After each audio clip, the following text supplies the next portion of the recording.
Syedaralun, sebanyak 1.176 juta batang rokok dimusnahkan dengan cara dibakar oleh pihak Bea Cukai Loksmawe pada Kamis 6 Juli 2023. Proses pemusnahan rokok ilegal senilai 1,2 miliar rupiah tersebut disaksikan Dandim Pom IM 1 PN Loksmawe, Kejaksaan Negeri Loksmawe, serta Polres Loksmawe di halaman kantor Bea Cukai setempat.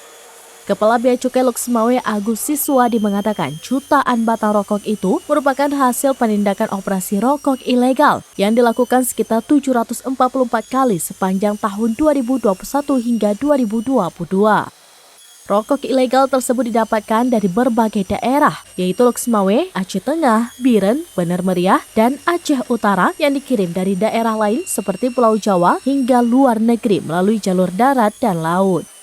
Rokok ilegal ini beredar tanpa pita cukai.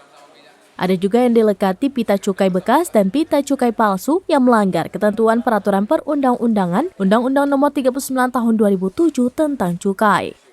Sebelumnya, pihak Bea Cukai Loksmawe bersinergi dengan Satpol PP dan aparat penegak hukum lainnya untuk melakukan razia rokok ilegal yang dijual oleh pedagang dalam kawasan Loksmawe dan sekitarnya. Ini kebanyakan memang hasil sitaan dari toko, walaupun sebagian memang dari kiriman ya. Ada yang dari kiriman daerah lain, ternyata setelah ada informasi bahwa BKC yang dikirim ilegal, lakukan pengecekan ternyata benar memang polos.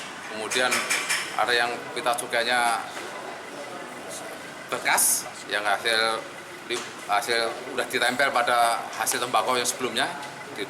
Pelan-pelan ya, diambil pelan-pelan, ditempel lagi, ditempel ulang itu, padahal udah pernah dipakai. Kemudian ada yang palsu ya. Kerugian negara mencapai lebih dari 1,2 miliar. Kerugian negara dari sisi pajak atau cukai.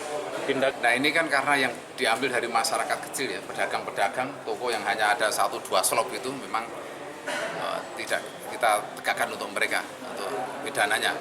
Tapi kita tarik barangnya, kita musnahkan ini. Dari Loksmawe, Zaki Mubarak, seraminus.com.